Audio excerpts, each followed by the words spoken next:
Bueno, estábamos viendo, ¿verdad? A ver, vamos para tomar el impulso. Estamos viendo las propiedades iónicas de los aminoácidos. Es importante estudiar esto de las propiedades iónicas de los aminoácidos porque estas propiedades nos van a ayudar a comprender cómo y en qué casos los aminoácidos, los péptidos e incluso las proteínas pueden adquirir una carga positiva, negativa o incluso tener una carga cero. Es importante también ver en este caso que el hecho de que tengan carga positiva, negativa o cero depende del pH al cual se encuentren. ¿Cómo podemos hacer que un aminoácido, péptido, proteína esté con carga variable, ¿no? Desde positiva, negativa o cero, pues titulando, es decir, añadiéndole, por ejemplo, una base. Por esa razón habíamos visto, ¿verdad? Bueno, habíamos recordado lo que era el pK y titulando podemos ver cómo los aminoácidos se transforman o adquieren una carga positiva, negativa o cero y que todo eso depende de los valores de pK de sus grupos ionizables. Los valores de pK de los grupos ionizables están en una tabla. Entonces, habíamos pasado a ver, ¿verdad? Este complemento de ecuaciones y gráficos de titulación de aminoácidos y habíamos visto la titulación de un aminoácido neutro como la valina y vemos cómo puede estar cargado positivamente a un pH ácido, negativamente a un pH alcalino y habrá un pH en el cual tenga carga neta cero. A su vez, si hacemos un seguimiento de la titulación con una base, vamos a obtener o vamos a hacer el seguimiento midiendo el pH con un pHímetro con cada añadido de hidróxido de sodio. Así tendremos unos datos suficientes para graficar. El gráfico tiene esta forma. Esta es la titulación, estoy simbolizando la titulación, el aminoácido protonado, que vamos a ir titulándolo con hidróxido de sodio 0,1 normal, y con cada añadido, por ejemplo, 1 mililitro de hidróxido de sodio, mezclamos y medimos el pH. Y con esos datos, pues graficamos pH en función del volumen de hidróxido de sodio. Y obtenemos un gráfico de este tipo. El gráfico, ustedes saben, todo gráfico es una representación de un fenómeno, que es lo que estaría ocurriendo en este matraz y que nuestros ojos no ven. Pero si usamos un pHímetro y vamos midiendo y graficamos el pH que medimos en el pHímetro en función del volumen de hidróxido de sodio que vamos añadiendo, vamos a obtener un gráfico de este tipo.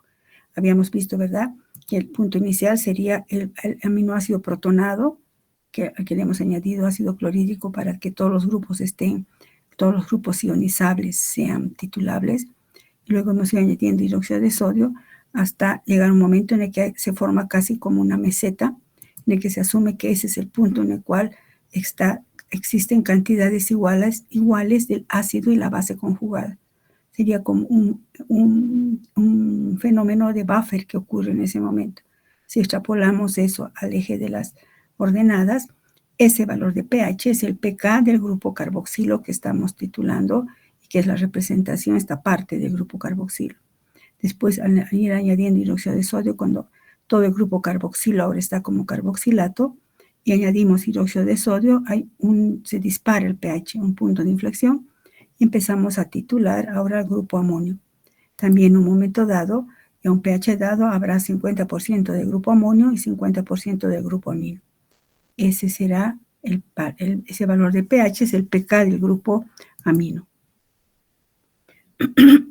Eso es con un aminoácido neutro. Hemos visto también con un aminoácido ácido, como el ácido aspartico, en el que aparece ya un grupo extra en la estructura de R. Entonces vamos a tener 3 grupos ionizables. Estamos haciendo un repaso, ¿verdad? Entonces, nuevamente partimos del aminoácido protonado y vamos añadiendo hidróxido de sodio hasta obtener, pues vemos que en este caso, al existir un grupo carboxilo en R, tenemos la posibilidad de tener el aminoácido cargado positivamente o tenerlo como con carga 0 o carga -1 e incluso carga -2. En cada uno de este interín, entre este paso a este paso, pues habrá el 50% del carboxilo, 50% del carboxilato. Igualmente así tendremos los puntos A, B, C y D, que hemos analizado en este gráfico, ¿verdad? Ayer. ¿Para qué queremos? De esta manera les había dicho que estos valores de pH que están a nivel de las mesetas que se forman, estos valores de pH son los pKs, en el caso del ácido aspartico, el pK del grupo alfa-carboxilo, el pK del grupo alfa-carboxilo de R y el pK del grupo alfa-amino. ¿Para qué queremos saber los valores de pK? Pues los valores de pK nos sirven, aquí hemos quedado, para calcular el punto isoeléctrico. ¿Qué es el punto isoeléctrico? El punto isoeléctrico es un valor de pH en el cual, permítame leer, el aminoácido, el péptido, la proteína tienen una carga neta de 0. Se abrevia como PI. Entonces, el punto isoeléctrico actúa como una constante. El punto isoeléctrico decimos que es el valor de pH en el cual el aminoácido tiene una carga neta de 0. Si venimos aquí, por ejemplo, vamos a ir más atrás. En el caso del aminoácido de la valina,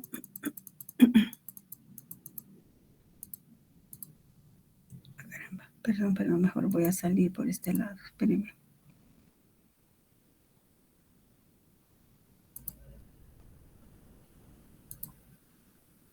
Ya, entonces, ¿cómo calculamos el punto isoeléctrico?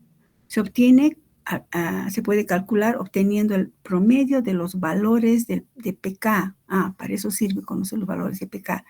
Obteniendo el promedio de los valores de pK que están próximos al suiterión. Se simbolizan como punto isoeléctrico es igual a pK1 más pK2 entre 2, promedio. Pero ¿cuál pK1 y cuál pK2? Si nos fijamos aquí, en el caso de la valina, tenemos la valina.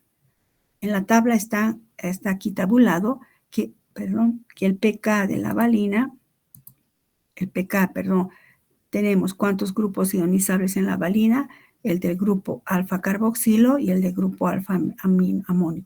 Entonces, el pK del grupo alfa-carboxilo es 232, el pK del grupo amino o amonio es 962. Entonces, en ese caso de la valina no hay mucho problema. Si analizamos en las ecuaciones, este es el suiterión, recuerda, es aquella estructura en la cual la carga neta es 0, más 1, menos 1, 0. Entonces, este es el suiterión. ¿Y cómo se calcula el punto isoeléctrico? Se calcula a partir de los valores de pK de los grupos ionizables que están próximos al suiterión.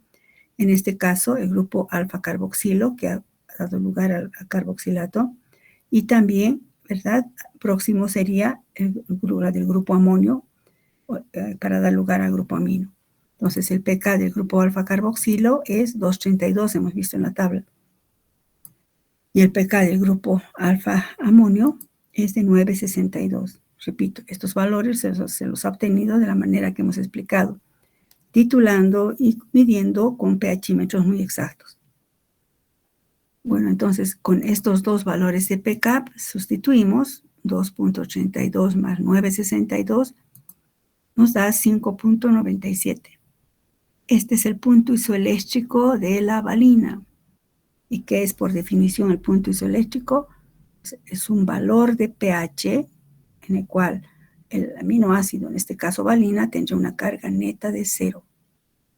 Entonces, este valor de 5.97 significaría que a un pH de 5.97, la valina tiene carga neta 0. ¿Y eso para qué me sirve? Más adelante vamos a ver. Sirve para aplicar en técnicas de purificación y separación, como por ejemplo cromatografías de intercambio iónico o en la electroforesis.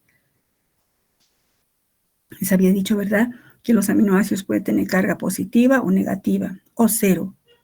Y entonces ahí surge la pregunta, ¿positiva cuándo? Cuando sea ácido, pero ¿ácido hasta dónde? ¿Negativo cuándo? Cuando sea alcalino, pero ¿cuántos alcalinos? 8, 8, 5, 9, 10, 11. Hay una referencia, es el momento o el pH en el cual el aminoácido tenga carga neta 0. ¿Y qué es eso por definición? Es un valor de pH en el cual el aminoácido tiene carga neta 0, pues es el punto isoeléctrico. Creo que alguien ha preguntado. Un minutito. Ángela Fernández, este es un mensaje automático para informarles mi táctic. Chicos, estamos en clases, no hagan sus tactics, no sé qué es. Bueno, pensé que era alguna pregunta, ya me estaba alegrando. Nunca hay preguntas. Ya, continuamos entonces. Entonces, ¿qué significa el punto isoeléctrico en realidad, chicos? Entonces es un punto de referencia. En este caso, a un pH para este aminoácido valina, a un pH 5,97 tendrá una carga neta 0. Y escriban esto, por favor. Escriban, por favor. Por encima del valor del punto isoeléctrico, por encima del valor del punto isoeléctrico, un aminoácido tendrá carga negativa. Por encima del valor del punto isoeléctrico, el aminoácido tiene carga negativa. Por debajo del punto isoeléctrico, tendrá carga positiva. Por debajo del punto isoeléctrico tendrá carga positiva. Ahora sabemos que ácido cuánto, alcalino cuánto. Si su punto isoeléctrico es 5,97 y colocamos, por ejemplo, la valina a un pH de 8, estamos 100% seguros que va a tener carga negativa. O si lo colocamos un pH de 7 o de 7,5, de 8, 8,9, 9, 11, 12. O si lo colocamos a un pH de 4, de 3,5, estamos segurísimos que tiene carga positiva. Entonces, ese es un dato sumamente importante que también nos va a servir para ver los procedimientos de purificación y separación. Repito, por encima del punto isoeléctrico tendrán carga negativa, por debajo del punto isoeléctrico carga positiva. Veamos en el caso del ácido aspartico, que hemos hecho también sus ecuaciones de titulación. Los pK del ácido aspartico son del alfa-carboxilo 209, el pK del grupo alfa-amino o alfa-amonio 982 y pK del grupo R, que sería de este grupo carboxilo, pues es 386. Mirando solo la tabla, chicos, yo no puedo decir, ya, y ahora, ¿cómo calculo el punto isoeléctrico? El punto isoeléctrico, hemos dicho que se calcula tomando en cuenta los valores de pK que están cerca al suiterión. Ahora, ¿cuál está cerca? Por eso, indefectiblemente, hay que hacer las ecuaciones de titulación. Entonces, nuevamente recordamos, el ácido aspartico que hemos visto ayer va a estar en su forma protonada, lo alcalinizamos y pasa a su estado de suiterión. Ahora sí puedo decir que la ionización de qué grupo ha contribuido a esto o que está más cerca, pues en este caso es el grupo alfa-carboxilo. Ahora sí me sirve el dato del pK 2.09. Después, ¿cuál es el otro grupo cuya ionización está cerca al suiterión? Es el grupo carboxilo de R. ¿Recuerdan? Entonces, su pK es 386. Significa que debo tomar en el cálculo del punto isoeléctrico estos dos valores de pK. Entonces, será para el ácido aspartico 209 y 386. Y eso me da 297. Quiere decir que este es el punto isoeléctrico del ácido aspartico será 297. En otras palabras, ¿qué significa? Que a este pH el ácido aspartico va a tener carga 0. Entonces, repito otra vez, por encima del punto isoeléctrico, por ejemplo, si colocamos al ácido aspartico a un pH de 5, estamos seguros que va a tener carga negativa. Por debajo del punto isoeléctrico, por ejemplo, 2 o 1,5, estamos seguros que el ácido aspartico va a tener carga positiva. Y eso vale oro cuando hacemos métodos de purificación.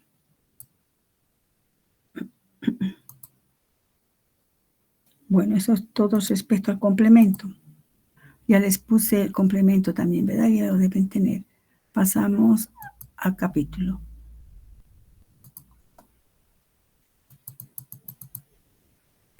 Bueno, hemos visto que es el punto isoeléctrico, ¿no? Midiendo los valores promedios, etc. Se considera el punto isoeléctrico como una constante, hemos dicho, ¿no? Hablemos un poco de los otros aminoácidos. Aminoácidos azufrados son aquellos en los que el azufre está presente. Y aquí tenemos a la cisteína y a la metionina. como aminoácidos azufrados. La cisteína resalta porque su grupo sulfidrilo, esta es la estructura de la cisteína, perdón, esta es la estructura de la cisteína, resalta porque su grupo sulfidrilo puede ionizarse a un pH elevado de 8.3 para dar un sulfuro, un pH alcalino. A su vez, también resalta el hecho de que la cisteína puede oxidarse. Así, la combinación de dos cisteínas por oxidación, que significa oxidación, que tendrían que perder electrones, ¿no? O ya hemos dicho que cómo pierden los electrones, como átomos de hidrógeno o como hidruros. En este caso, perdería un átomo de hidrógeno de aquí, otro átomo de hidrógeno de aquí, una ruptura homolítica, ¿no? Nos quedaría un azufre con un electrón y este otro azufre con un electrón y formaría un enlace covalente. En realidad lo que forma es un puente de disulfuro. Así, dos moléculas de cisteína dan lugar al aminoácido cistina. Fíjense que este aminoácido cistina no es un aminoácido que existe, por eso puse esto acá. No está incluido entre los 20 aminoácidos que constituyen las proteínas, porque no está codificado por nuestro DNA, la cistina. Resulta pero ¿por qué lo estoy mencionando? Es muy importante, porque la combinación de dos cisteínas por oxidación me da una cistina, en la que se puede observar un puente de disulfuro. Este puente de disulfuro juega un papel estructural muy importante en las proteínas. Se forman puentes de disulfuro entre dos moléculas de cisteína, dando lugar a una cistina. Y veamos también algunos aminoácidos ácidos cuando el grupo carboxilo adicional, ¿verdad? Está en R, es el ácido glutámico, el ácido aspartico, los aminoácidos básicos, lisina, arginina, histidina, pues la lisina que tiene el grupo amino en la posición epsilon, si este es alfa, beta, gamma, delta, epsilon, la arginina con el grupo guanidino y la histidina con este grupo que también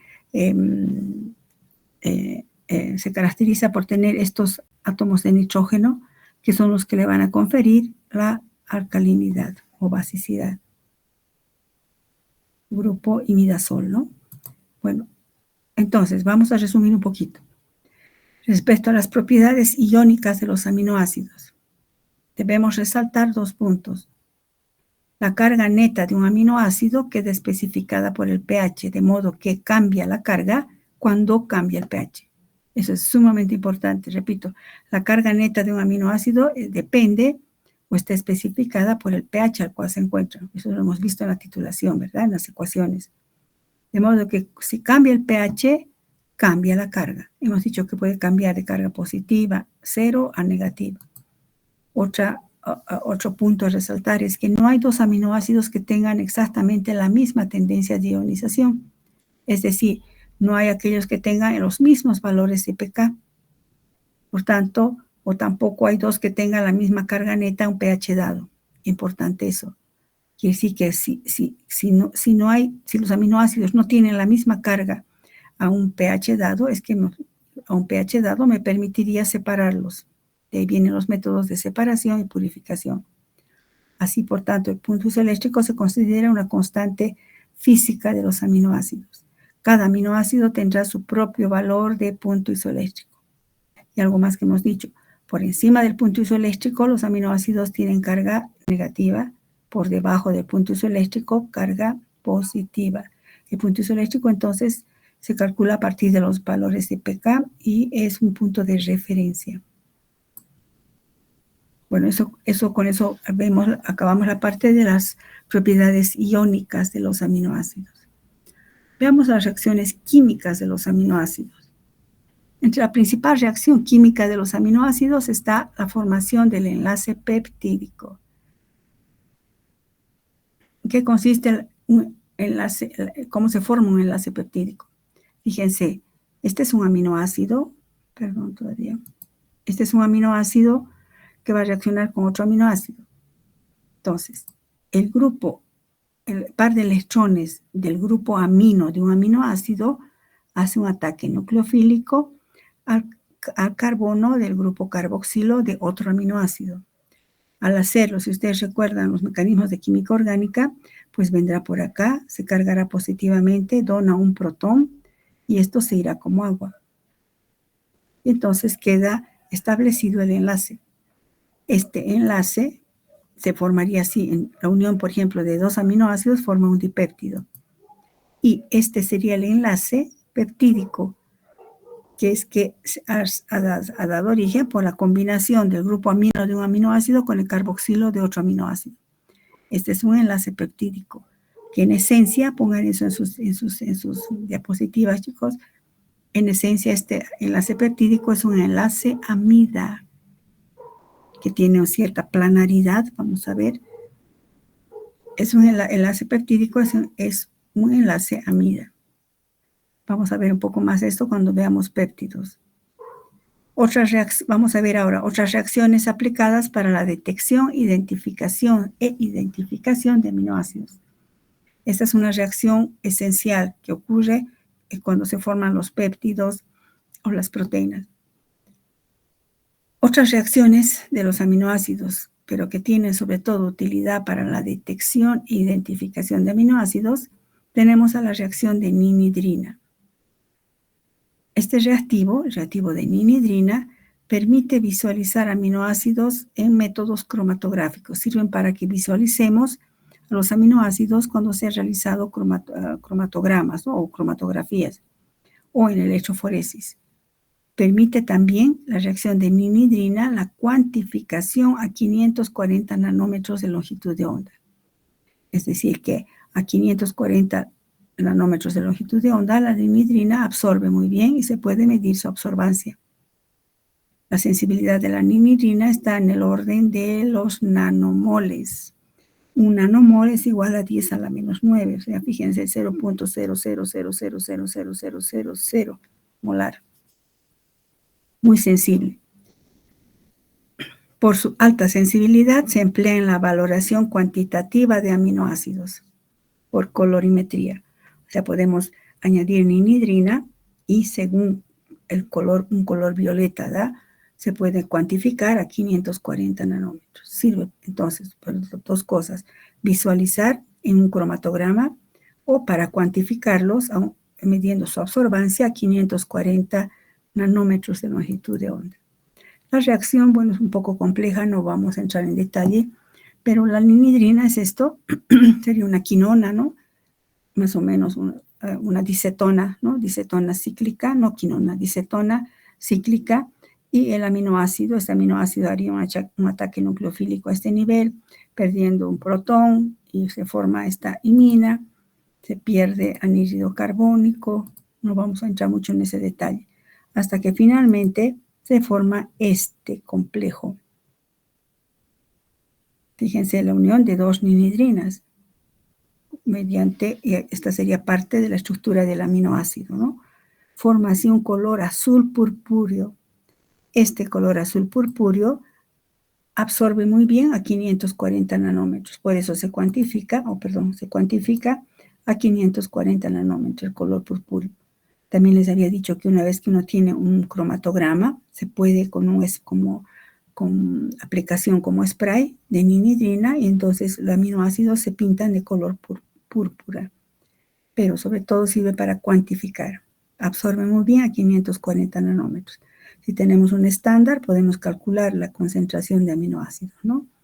No sé si han llevado ya absorbancias con la doctora Rocabado. Pues eso es sumamente importante. Pónganle mucha atención a las absorbancias, a las determinaciones espectrofotométricas. Otra reacción también de identificación y cuantificación es la reacción del ortoftaldehído. Es una técnica más moderna y de mayor sensibilidad. Fíjense que la anterior era del orden de los nanomoles. ¿Cuánto es un nanomol? 1 por 10 a la menos 9. Aquí la reacción del ortoftaldehído es mucho más sensible. Permite la detección fluorescente, haciendo reaccionar los aminoácidos con este reactivo, el ortoftaldehído, y se produce un complejo fluorescente. Entonces el ortoftaldehído, recuerdan esto, es un compuesto en posición orto del ortoftaldehído, con el aminoácido y se añade un beta-mercaptoetanol. El mercapto hace alusión al grupo al azufre, ¿verdad? Y finalmente, mediante varias reacciones, se forma este derivado isoindólico. El derivado isoindólico del aminoácido, esta parte sería el aminoácido, ¿no? Es un complejo fluorescente que florece a una determinada longitud de onda. Por lo general está por los 400 de longitud de onda que produce fluorescencia y permite también calcular cuantitativamente la cantidad de aminoácido. Permite detectar el aminoácido en una concentración del orden de los picomoles, o sea, 10 a la menos 12, muchísimo más sensible que la reacción de la ninhidrina. Aparece un color fluorescente. Florece, en realidad se debe utilizar obviamente un equipo que mida esa fluorescencia, ¿no? Emisión de luz. Luego tenemos otra reacción con el fenilisotiocianato o reacción de Edman. Esto vamos a ver un poco más cuando veamos proteínas. Esta reacción es muy utilizada para determinar la estructura primaria de las proteínas. Ahorita, ¿qué es eso? Todavía no, pero no puedo dejar de mencionar. La reacción de Edman sirve para determinar la estructura primaria, es decir, se refiere a la secuencia de aminoácidos en una proteína, permitiendo el establecimiento de la identidad del residuo N-terminal del polipéptido proteína. Y de esta manera se determina la secuencia de aminoácidos. No vamos a entrar en este detalle. Cuando veamos proteínas vamos a ver un poco más cómo se forma el fenilisotiocianato, que también absorbe en el ultravioleta. Se forma la feniltiohidantoína, que absorbe en la zona del ultravioleta. Si ustedes ya han visto con la autora Rocabado analítica, pues está en la zona de 300, 350 nanómetros de longitud de onda. Bueno, con eso hemos visto reacciones importantes. Hemos visto primero que la reacción más importante es la formación del enlace peptídico, en la que el grupo alfa-amino de un aminoácido reacciona con el grupo alfa-carboxilo de otro aminoácido, formando el enlace peptídico. Después hemos visto la reacción de la nimidrina, la reacción del ortoftaldehído. Ambos sirven para detectar la presencia de aminoácidos y son altamente sensibles. Y la reacción de Edman, que tiene sobre todo más importancia porque permite determinar la secuencia de aminoácidos. Por eso determina la estructura primaria de las proteínas. No hablamos más de esto, vamos a hablar de esto en particular cuando estemos en proteínas. Nuestro tema es aminoácidos y péptidos. Pues pasemos a ver la segunda parte. Polipéptidos, péptidos y polipéptidos. Pues estos péptidos y polipéptidos se originan, son aquellos en los que aparece el enlace peptídico. Los aminoácidos sucesivos en un péptido están unidos de modo covalente entre sí a través del grupo alfa-carboxilo de un aminoácido con el grupo amino de otro aminoácido. Este enlace se denomina, aquí está, enlace peptídico y es estructuralmente una amida. Entonces, Entonces, ¿qué es lo que tenemos? ¿Cómo se originan los péptidos? El par de electrones de este grupo amino hace un ataque nucleofílico a este carboxilo, hay pérdida de molécula de agua y se forma un enlace peptídico. A su vez, luego, imagínense, se han unido estos dos, me quedaría este grupo carboxilo, entonces vendría otro aminoácido con su grupo amino, haría el ataque y así tendría un tripéptido, hacia un tetrapéptido, un pentapéptido, etc. Estos son los enlaces peptídicos. Si nos fijamos en esta estructura, cada posición de un aminoácido en el péptido se denomina residuo. Así, si este aminoácido, por ejemplo, sería la alanina, por decirlo, cualquier aminoácido, alanina, entonces, si se fija mi cursor, esta parte es el residuo de ese aminoácido, porque esto es del grupo carboxilo. Este es el amino, ¿verdad? Y este sería el otro residuo del otro aminoácido. Entonces, ¿cuántos aminoácidos se han unido aquí? Si vemos eso, tendríamos hasta aquí. 1, de aquí a aquí, hasta aquí, 2, y de aquí a aquí, 3. Entonces, este es un tripéptido. Lo que sí, chicos, esto sí tienen que saber escribir. Fíjense que estoy poniendo R. No importa qué aminoácido es. siempre van a estar implicados el grupo alfa-carboxilo y el alfa-amino. Este R puede ser hidrógeno, puede ser un imidazol, puede ser un grupo, una lisina con su epsilon amino, etcétera, etcétera. Pero la unión es de esta manera. Entonces, este es un residuo aminoácidico, otro residuo aminoácidico. Hay 3 residuos aminoácidos unidos por enlace peptídico, entonces es un tripéptido. A su vez, si el péptido contiene de 2 a 10 residuos, se llamará oligopéptido. ¿Recuerdan carbohidratos? De 2 a 10 unidades de monosacáridos forman los oligosacáridos. Igualmente, más de 10 serán los polipéptidos. Polipéptidos va hasta 50 más o menos. Encima de 50 ya son proteínas. Bueno, ahorita estamos en péptidos y polipéptidos. Entonces, ¿qué son los péptidos? Resultan de la combinación de aminoácidos unidos por enlaces peptídicos. Cada aminoácido que se ha unido se denomina residuo aminoácidico. De aquí en adelante acostúmbrense eso. El residuo aminoácidico de la alanina, así. Terminología, nomenclatura y abreviaturas. ¿Cómo se representan los péptidos?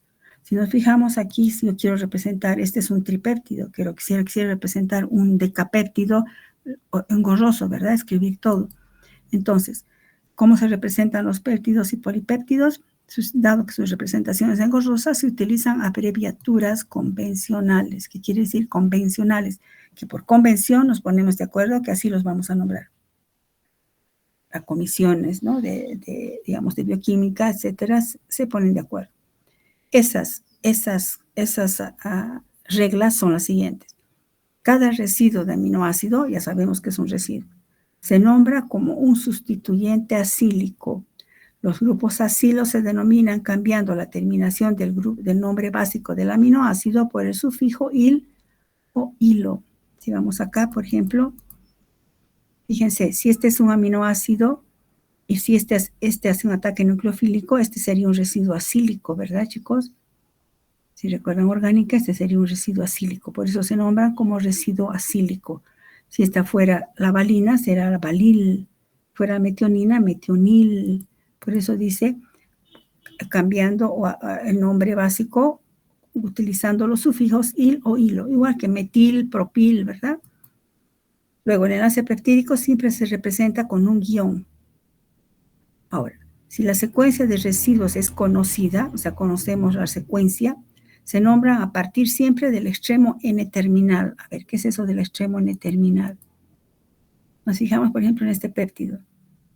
Entonces reconocemos que como este atacado acá, entonces aquí tenemos un amino. Por eso en un péptido siempre va a haber un extremo N-terminal y un extremo C-terminal o extremo amino-terminal, extremo carboxilo-terminal. Eso se cumple en péptidos, polipéptidos y proteínas. Siempre va a haber un extremo amino-terminal o N-terminal se llama, y un extremo carboxilo-terminal o C-terminal. Entonces, si la secuencia de residuos es conocida, se nombran siempre a partir del extremo, o sea, de la izquierda, del N-terminal, designando cada sustituyente como un sustituyente acilo del grupo alfa-amino del residuo subsecuente. Saben que se unen uno con otro, separando cada residuo por un guión. Puede utilizarse las abreviaturas de los nombres. Recuerdan que hemos visto, son las 3 primeras letras de los nombres, excepto en el caso del triptófano, no es tri, sino es TRP, ver la tabla. Si se desconoce, esto es si se conoce la secuencia, si la secuencia es conocida. Si se desconoce la secuencia del péptido o de alguna parte del péptido, los residuos se ponen entre paréntesis y el guión se sustituye con una coma. Por ejemplo, fíjense, tenemos este péptido. Vamos a usar sus nombres completos. Arginil, alanil, glisil, glutamil, metionil, aspartil, fenil, el último lisina. Estamos hablando del extremo N-terminal siempre y el C-terminal. Aquí diríamos, el aminoácido N-terminal es la arginina y el aminoácido C-terminal es la lisina. Si conocemos su secuencia, usamos guiones. También podemos usar abreviación. En vez de decir arginil, alanil, decimos arg, ala, gli, glu, met, as, fen, lis. Las 3 primeras letras, ¿no? Sus abreviaciones. Esto, repito, es si conocemos la secuencia, por eso están separados por guiones. Pero si no conocemos la secuencia o una parte de la secuencia del péptido, por ejemplo, si no conociéramos esta parte que dice glicina, glicina, ácido glutámico, bueno, es otro ejemplo, ¿no? Gluglimet, digamos, está bien, sabemos que este aminoácido, el extremo N-terminal, perdón, que este péptido tiene como extremo N-terminal a la arginina, pero como extremo C-terminal a la lisina. Sabemos que después de la arginina está la alanina, pero ahí ya no sabemos esta secuencia. Pero sabemos que está presente el ácido glutámico, está presente la glicina y está presente la metionina. Pero como no sabemos, lo ponemos entre paréntesis y en vez de guión le ponemos coma. Entonces, si nosotros vemos esto, diríamos, este es un 1, 2, 3, 4, 5, 6, 7, 8, es un octapéptido. Su extremo N-terminal es arginina, su extremo C-terminal es glicina. Se conoce la secuencia parcial, pero no se conoce la secuencia entre el ácido glutámico, la glicina y la metionina. Eso estamos hablando con esta representación. Fíjense que se conoce o no se conoce la secuencia. Estamos en eso, ¿verdad? Si se conoce la secuencia, se usan guiones. Si no se conoce la secuencia, se usará un paréntesis y guiones. Eso que si se conoce o no se conoce, perdón. ¿Por qué es importante la secuencia? Trascendencia de la secuencia de aminoácidos. Es sumamente importante. Existen 3 elementos estructurales importantes en los polipéptidos y también en las proteínas, en términos de su composición de monómeros, o sea, de aminoácidos, ¿no? 1. ¿Cuáles son esos 3 elementos que debemos conocer? La identidad de los aminoácidos, qué aminoácidos están presentes en ese péptido, o incluso ya me adelanto un poco hablando de esa proteína. Las cantidades relativas de cada aminoácido, cuánto hay. Por ejemplo, aquí se debería conocer cuáles son los aminoácidos, qué cantidad relativa hay de arginina, se repite, no se repite, qué porcentaje hay de ácido aspartico, eso, cantidades relativas de cada uno de los aminoácidos, y la secuencia de unión de los residuos. De estos 3, la secuencia de residuos es lo más importante, porque de la secuencia de residuos depende su forma tridimensional, que a su vez va a condicionar su función biológica. Esto sobre todo es vital en proteínas. La secuencia de aminoácidos es la que va a condicionar la estructura tridimensional, es decir, una estructura en 3 dimensiones que vamos a ver en las proteínas. Esa estructura tridimensional condiciona su función biológica. Por eso, entre estos, el más importante es la secuencia. Así, es tan importante que la secuencia de aminoácidos da lugar a la estructura tridimensional. Esta estructura tridimensional condiciona la función biológica del péptido y esta secuencia de aminoácidos que al final da lugar a la función biológica está condicionado por nuestro DNA genéticamente. La secuencia de aminoácidos está condicionado por nuestro DNA. Nada es al azar. Entonces, es por esa razón es tan importante la secuencia. Vamos a ver la secuenciación en proteínas, ¿no? Y también vamos a ver en la biosíntesis de proteínas, no biosíntesis, pero sí vamos a ver en los procesos de traducción. Propiedades iónicas de los polipéptidos. Hemos dicho que los aminoácidos tienen propiedades iónicas. Pues los polipéptidos también tienen propiedades iónicas porque están formados por aminoácidos. El carácter iónico global de cada polipéptido va a depender de los grupos R, ya sea que estos sean ácidos, básicos, etcétera, que estén presentes. Por ejemplo, un pentapéptido. Fen, lis, is, val. Ácido glutámico, fenilalanina, lisina, histidina, valina. Es un pentapéptido. ¿Cuáles son las propiedades iónicas de este pentapéptido? Pues va a depender de los grupos R. ¿Por qué digo que depende solo de los grupos R? Aquí nos fijamos, aquí, en el grupo alfa-carboxilo y el alfa-amino. El alfa-carboxilo de un aminoácido hace un ataque nucleofílico, forma el enlace peptídico. Entonces, el alfa-carboxilo y el alfa-amino están implicados en los enlaces peptídicos. Entonces, ¿de qué va a depender de estos R's? Por eso se dice que el carácter poliiónico o propiedades iónicas de los polipéptidos dependerán de la estructura de R. Vamos a hacer cómo calculamos o cómo vemos esas propiedades iónicas de los polipéptidos. Vamos a considerar dos valores diferentes de pH, pH 1 y pH 11. Y supongamos que tenemos este pentapéptido. Perdón, aquí quiero un cachito, quiero arreglar algo. Aquí es fin.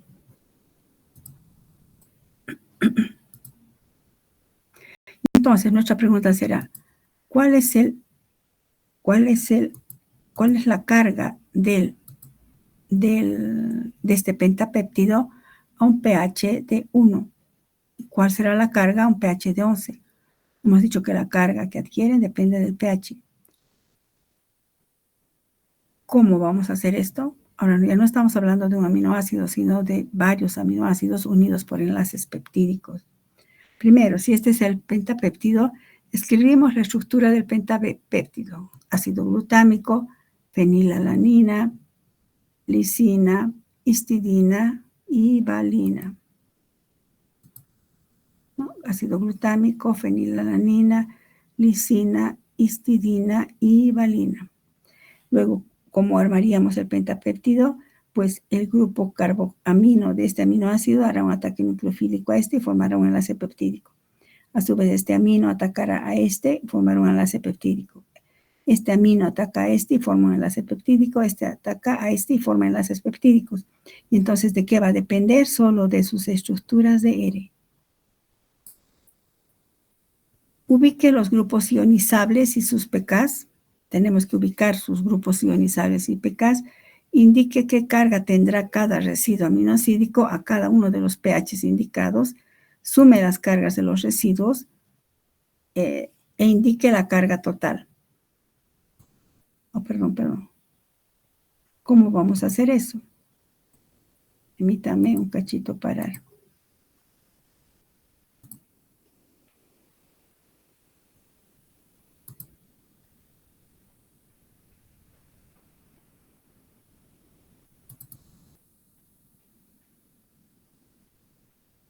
Y tenemos otro complemento que he armado para explicarles mejor. Entonces, tenemos cómo se titulan cómo determinamos la carga de un polipéptido. Esto no les he compartido, chicos. El otro complemento, sí, este no. Bueno, igual vamos a avanzar, luego les voy a pasar, luego repasamos. Vamos a ver las propiedades entonces iónicas de los polipéptidos. El carácter único global depende de R, ¿verdad? Bueno, ¿cómo hacemos? Escribimos la estructura de los pentapéptidos y aquí están escritos, ¿no? El ácido glutámico, la fenilalanina, lisina, histidina y valina. Entonces, repito, este hace un ataque nucleofílico aquí y me forma este enlace peptídico, ¿no? Ahora, este grupo amino hace un ataque nucleofílico aquí y me forma este otro enlace peptídico. Este ataca aquí y otro enlace peptídico y así.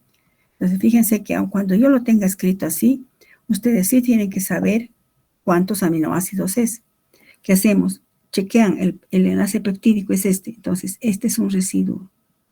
1. Este es otro enlace peptídico. 2. Este es otro enlace peptídico. 3. Otro enlace peptídico. 4. Y el último, 5. ¿Qué más indica? Aquí está, ¿no? Ataque nucleofílico ahí, forma este enlace peptídico. Ataque de este y forma este otro enlace peptídico. Forma este otro y forma este otro. Ubique los grupos ionizables y sus pKs. ¿Dónde están grupos ionizables? Pues aquí, fíjense, aquí sí tenemos el grupo alfamino, que es ionizable, ¿recuerdan? Es decir, que puede donar o puede aceptar un protón. Aquí tenemos este y este. Ubique los grupos ionizables y sus pKs. Este y este. Los pKs, ¿qué ácido es este? Ácido glutámico. Sus pKs, ¿dónde encontramos? En la tabla. Entonces, aquí de este otro grupo ionizable, este es la fenilalanina. Este grupo fenilo no es ionizable. De la lisina, el grupo epsilon amino es ionizable. De la histidina, este grupo es ionizable y de la valina no es ionizable. Pero este grupo alfa carboxilo sí es ionizable, 232. Entonces, luego, ubique sus valores de pK. Sacamos de la tabla 967, 425, de este 1053, de este 6, y de este sería del grupo alfa carboxilo. Aquí pongan, no le van a poner 232. Indique qué carga tendrá cada residuo aminoácido a cada uno de los pHs indicados. A pH 1, ¿cómo sería? pH 1. 1, chicos, es más ácido, obviamente, que 9,7. 1 es más ácido, el medio circundante, el pH es 1, más ácido. Entonces, este se supone que va a estar protonado. 425. 1 es siempre, cualquiera va a ser, ¿no? Aquí siempre 1 más ácido que 425, pues esto tendría que estar tal cual con su protón. Y entonces este tendrá carga más 1, este carga 0, y este 1 es más ácido, entonces va a estar protonado, su carga va a ser más 1. Este también 1 es más ácido que 6, va a estar protonado, carga más 1. Y este también está ya protonado. Luego, ¿qué hacemos? Sumamos las cargas. Tenemos 0, 2, 3. ¿Qué carga tendría? Este 0. ¿Su carga cuál sería? Más 3. Entonces, ¿qué estamos diciendo? Que este pentapéptido a un pH de 1 va a tener una carga de más 3. ¿Cómo se comportaría? Vamos a ver después en electroforesis, etcétera. Depende de esta su carga.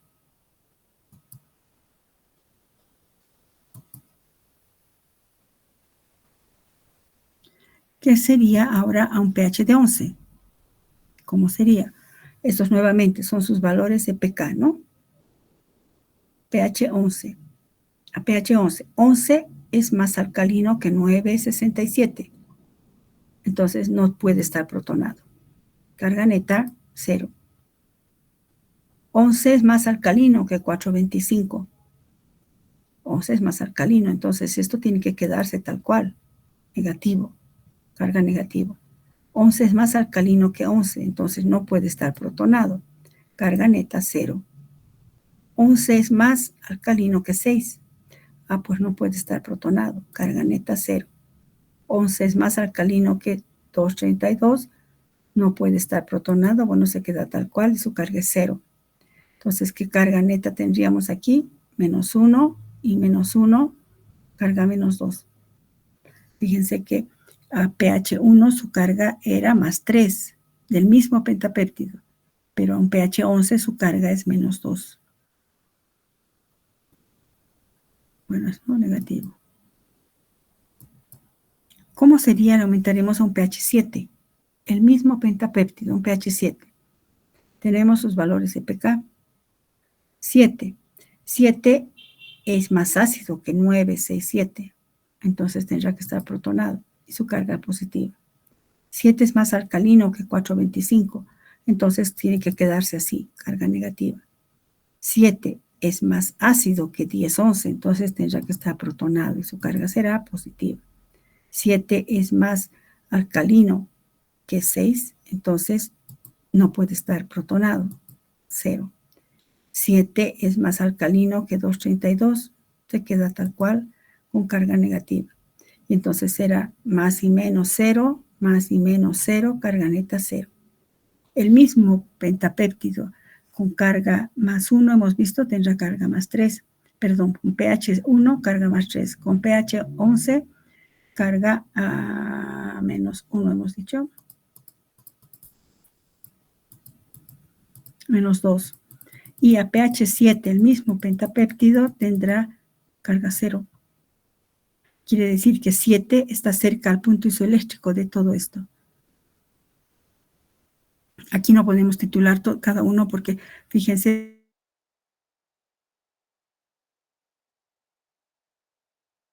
está trabajando con sus valores de pK y el pH. Si ponemos este pentapéptido a un campo eléctrico, a un pH de 7, no va a migrar a ningún polo. Bueno, eso en cuanto a titulación de péptidos, ¿no? Titulación, aquí estamos. no, perdón, estamos...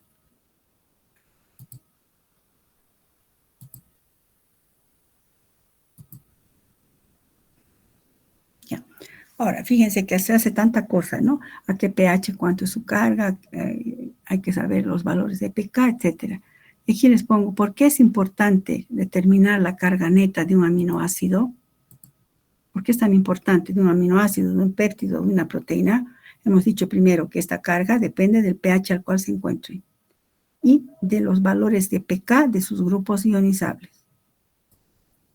¿Por qué es importante determinar la carga neta? Porque la índole poliiónica que tenga, de tipo de poliión, quiere decir, puede ser carga positiva, negativa, etcétera, esa carga permite aplicar técnicas de cromatografía por intercambio iónico y técnicas de electroforesis. Y son aplicables al análisis de laboratorio de estas biomoléculas. ¿Para qué? Para su separación y purificación. No podríamos aplicar electroforesis, no podríamos aplicar técnicas de cromatografía para separar y purificar aminoácidos, péptidos o proteínas si no conocemos estos conceptos. La carga, la que tendría a determinado pH, cuál es su punto isoeléctrico, etc. Y por eso en el mismo capítulo tenemos esto. Introducción a métodos de laboratorio para el estudio de péptidos y proteínas. He puesto proteínas, chicos, porque sí es proteínas, más no puedo dejar de mencionar. El siguiente capítulo recién es proteínas, chicos, ¿no? Pero esto es una técnica para estudio de péptidos y proteínas, métodos de laboratorio. Entre los métodos de laboratorio para el estudio de péptidos y proteínas tenemos la cromatografía y la electroforesis. Ambos métodos están basados en el carácter iónico de las sustancias.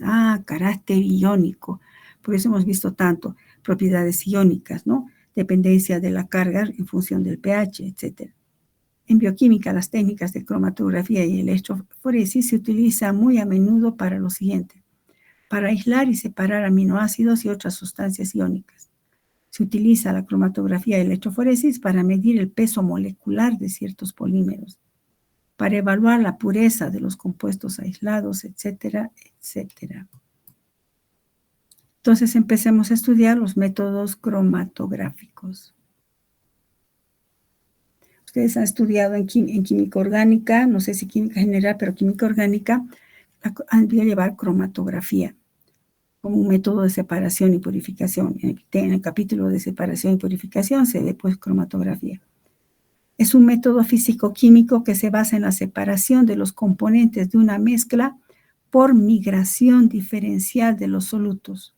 Esos solutos están transportados por una fase móvil y que son retenidos selectivamente por una fase estacionaria o inmóvil. El origen de la palabra cromatografía viene de un origen etimológico: croma, color, grafía, escritura. Inicialmente surgió con los pigmentos vegetales, ¿no? Bueno, entonces la cromatografía es un método físico-químico que se basa en todo método de cromatografía, chicos, recuerdan, siempre hay una fase móvil y una fase estacionaria. Entonces, en la cromatografía, los componentes de la mezcla se van a distribuir entre la fase móvil y entre la fase estacionaria. De esa manera se logra separar los componentes. Ustedes bien saben que existe una gran variedad de tipos de cromatografía, pero todas ellas se basan en un mismo procedimiento, un mismo fundamento. Si bien existen varios tipos de cromatografías, el fundamento de ellas tiene en común un fundamento. Lo he puesto entre cursivas porque lo he copiado igual que en la fuente por respeto. Permítanme leer. Las sustancias de la muestra disueltas en una fase móvil. A ver, cuando digo las sustancias de la muestra, es decir, en la muestra hay sustancias que quiero separar. Por ejemplo, una mezcla de aminoácidos, una mezcla de péptidos o una mezcla de proteínas. Entonces, las sustancias de la muestra están disueltas en una fase móvil. Se hace pasar a través de un medio estacionario que, al tener distintos grados de interacción con los componentes individuales, este medio estacionario obstaculiza el flujo en diferente medida, en diferente manera. El resultado de la migración es que las sustancias distintas migran a diferentes velocidades, lo que permite su diferenciación. Es decir, que en la cromatografía hay una migración diferencial de los componentes de una muestra.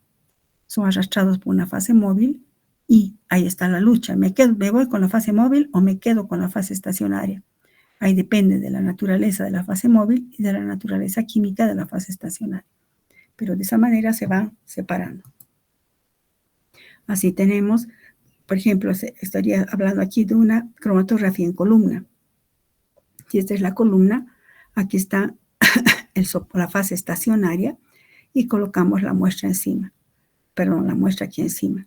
Y entonces luego colocamos una fase móvil, podría ser un solvente. Este solvente va a arrastrar a las sustancias, ¿verdad? Y los componentes de la muestra van a tener que decidir si según su estructura química o naturaleza química, si se van con el solvente y entonces avanzarán o tienden a quedarse con la fase estacionaria. Medio estacionario. Entonces hay un flujo de avance y luego se obtiene una migración a diferentes velocidades de los componentes de una muestra. De esa manera, ¿qué hacemos? Estamos separando los componentes de esta muestra. Esta sería una cromatografía en columna descendente, ¿no? También hay la cromatografía en placa fina, que sería una cromatografía ascendente con el mismo fundamento. Aquí se siembra la muestra, ¿verdad? Y aquí estará una fase estacionaria, un solvente. Entonces el solvente por capilaridad sube esto es una placa con una fase estacionaria que puede ser gel de sílice, por ejemplo, y entonces la fase móvil avanza y va arrastrando los componentes. Según la afinidad que tengan los componentes por la fase móvil o por la fase estacionaria, aparecerán diferentes manchas que se pueden ir identificando, ¿no? Tipos de cromatografía. Desde el punto de vista de la interacción entre la fase móvil y la estacionaria, la cromatografía puede ser, recuerda, cromatografía de solubilidad o cromatografía de partición, que es la típica cromatografía en papel. Es la cromatografía de partición con el agua, ¿no? O con el solvente.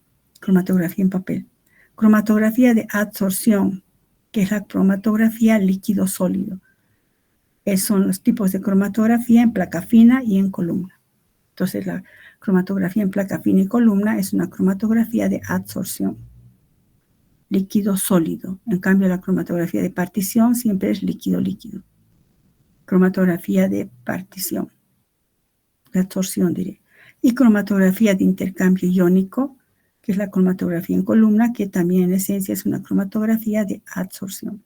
Si ustedes recuerdan, cromatografía en papel, el papel solo actúa como soporte. En los poros del papel se ubica el solvente. Entonces, es la competencia por ese solvente y con la fase móvil que se van separando. Bueno, entonces, la cromatografía de intercambio iónico, que es en esencia una cromatografía en columna. Empecemos a ver la cromatografía de intercambio iónico. Intercambio iónico indica su nombre. De un modo general, es la cromatografía en columna. Bueno, este tipo de cromatografía en columna. Por favor.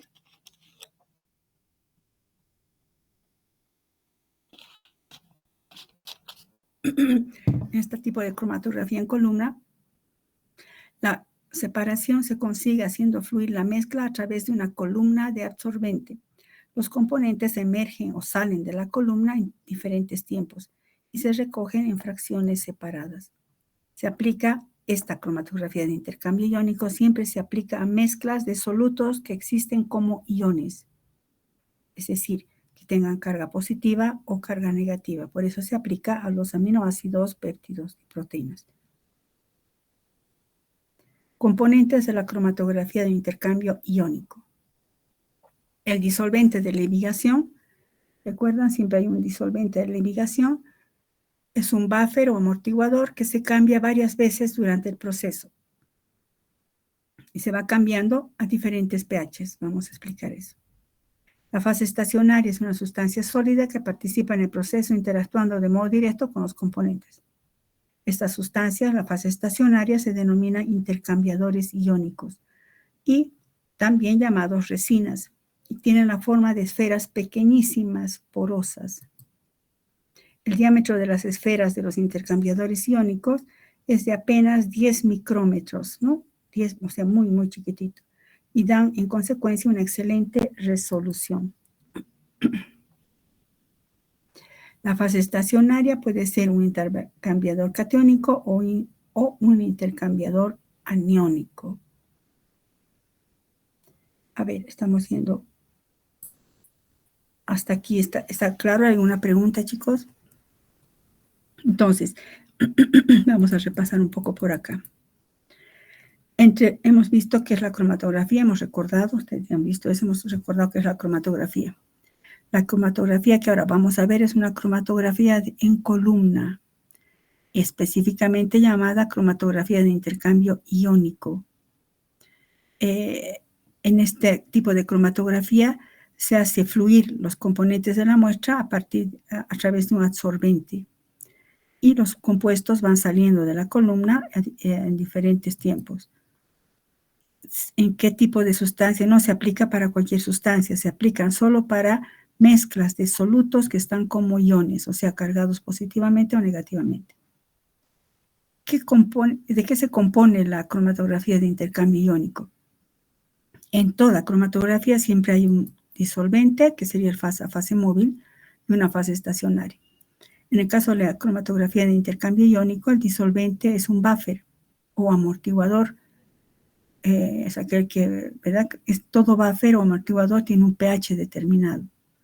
Que al inicio va a tener un pH determinado y luego cada tanto se va cambiando diferentes buffers, pero buffers parecidos, pero con diferentes pHs, objeto de ir arrastrando las muestras. La fase estacionaria es una sustancia sólida, se llaman también intercambiadores iónicos, y ahorita vamos a ver su composición. Está tan pulverizado, que casi pulverizado, con diámetro de los intercambiadores iónicos, que son sólidos, ¿no? Son esferas con un diámetro muy chiquitito, muy pequeño, de orden de 10 micrómetros. Entonces, la fase estacionaria, seguimos, puede ser, de eso depende de la fase estacionaria, puede ser intercambiador catiónico, intercambia sus componentes iónicos de carga positiva, o intercambiador aniónico, componentes con carga negativa. Veamos cromatografía de intercambio catiónico, que intercambia, ¿qué cosa? Iones con carga positiva. Esta cromatografía de intercambio catiónico va a tener una resina o una fase estacionaria. Una que se usa con mucha frecuencia es aquella que tiene el ácido sulfónico. Generalmente se utiliza como sal sódica, sulfonato de sodio. Es decir, una resina que tenga grupos funcionales del tipo de sulfonato de sodio. Entonces, una resina es, ahorita les voy a mostrar, una sustancia compleja que sí va a presentar este grupo funcional. La fase móvil o disolvente de ligación, nuevamente es un buffer amortiguador en el cual se va cambiando el pH durante el proceso. Veamos en el dibujo. Cromatografía de intercambio catiónico. Cuando decimos intercambio catiónico es que va a intercambiar cationes. Van a retener o va a dejar que pasen cationes, no aniones, cationes. Entonces, la muestra que va a tener cationes acá, y se añade disolvente de ligación. Esta resina está pulverizada en pequeños gránulos del orden de los 10 nanómetros, que cada puntito de estos, si yo lo amplío, sería así, que a su vez esta esferita es porosa. Cada uno de los poritos de esta esfera estaría así, simbolizando esto. La resina, el polímero es una resina, pero que tiene este grupo funcional, sulfonato de sodio. Entonces aquí, ¿qué va a pasar? La muestra que tiene iones con carga positiva, al migrar por esta zona, va a eliminar el sodio y se va a quedar pegado con el sulfonato. Por eso se llama intercambio. Fuera sodio me quedo yo, se queda por ejemplo, aminoácido cargado positivamente. Elimina el sodio y quedan retenidos los aminoácidos con carga positiva. Y entonces los aminoácidos con carga negativa, ¿qué hace? Van a pasar. Entonces, cuanto más carga positiva tenga, más van a tender a quedar retenidos. Por esa razón hay una migración diferencial de los componentes. Y cada tanto va saliendo un efluente y se va recogiendo muestritas. Se van recogiendo muestritas de los componentes que están saliendo. Ustedes dirán, pero si queda retenido, ¿y cómo sale? Pues va a salir cuando le cambiemos el buffer. Más carga positiva neta quedan más retenidos. Menos carga positiva neta, ¿recuerdan? Puede tener carga más 2, carga más 1 o carga menos 1, menos 2. Pues entonces quedan más retenidos. Pero no queremos que se queden detenidos, sino que ¿qué hacemos? Por eso dice, se va cambiando el buffer. Si a un buffer un pH determinado, estos tenían carga positiva, si vamos cambiando el pH va a ir cambiando y entonces va a ir cayendo. Resultado de la cromatografía es el intercambio de un componente catiónico X de la muestra, por ejemplo, un aminoácido, por un catión sodio de los sitios estacionarios. El grado en que se unen los solutos, es decir, los cationes, depende principalmente de la magnitud de la carga del componente con carga positiva. A mayor carga positiva, más van a quedar retenidos. En cambio, en la cromatografía de intercambio aniónico van a intercambiar aniones.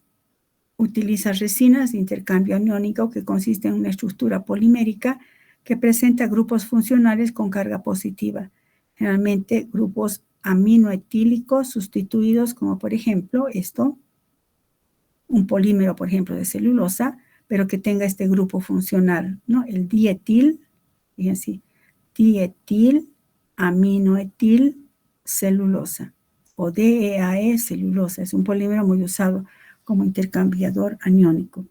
Tiene carga positiva. Si se fijan acá, esto tenía el sulfonato de carga negativa, que va a atraer a los aminoácidos con carga positiva, fuera sodio. En cambio aquí el intercambiador aniónico, esto ahora tiene carga positiva. ¿Qué hace? Va a atraer a los de carga negativa, fuera cloruro. El cloruro se intercambia con los componentes Y de la muestra. Entonces, principio de la cromatografía de intercambio aniónico. Fíjense, esta sería, estamos simbolizando, ¿no?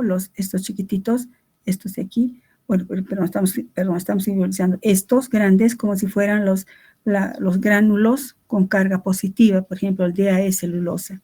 Dejamos caer la muestra, y las partículas cargadas negativamente se van a unir a la matriz sólida que tiene carga positiva.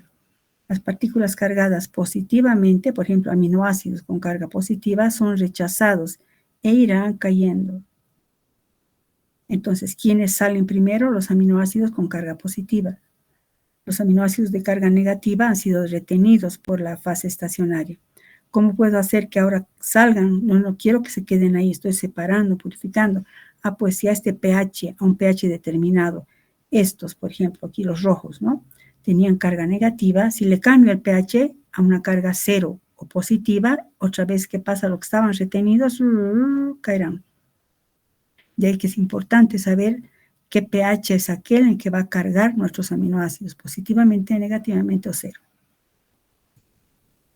La ilusión, por eso, de las partículas cargadas negativamente, se consigue cambiando el pH del solvente hasta igualarlo a su punto isoeléctrico o hasta invertir su carga. ¿Qué quiere decir igualar su punto isoeléctrico?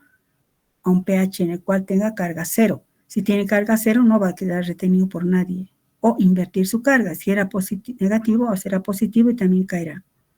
De esa manera va diluyendo y se va recogiendo fracciones para luego analizarlas con nimidrina o en un aparato. Esto de la cromatografía de intercambio aniónico y catiónico es muy utilizado en laboratorios de investigación o de estudios particulares de proteínas. Eso en cuanto a la cromatografía. Para pasar a electroforesis vamos a quedar acá, chicos. Electroforesis es un poco largo, no quiero cortar, estamos a pocos minutos y vamos a quedar acá. ¿Hay alguna pregunta, chicos?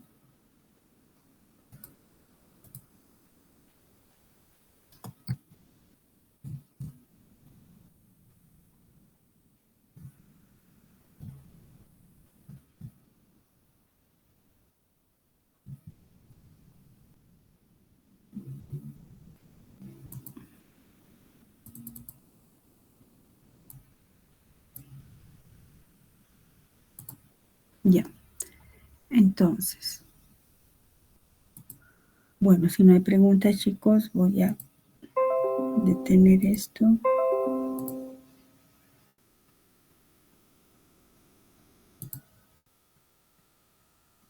Bueno, si no hay preguntas, siempre vengan repasando, por favor, porque lo que vayamos a ver la siguiente clase, la electroforesis, también tiene algo de relación con lo que hemos visto, con las cromatografías de intercambio aniónico y catiónico. Vengan repasando. Asimismo, si repasan, van a ver si tienen dudas.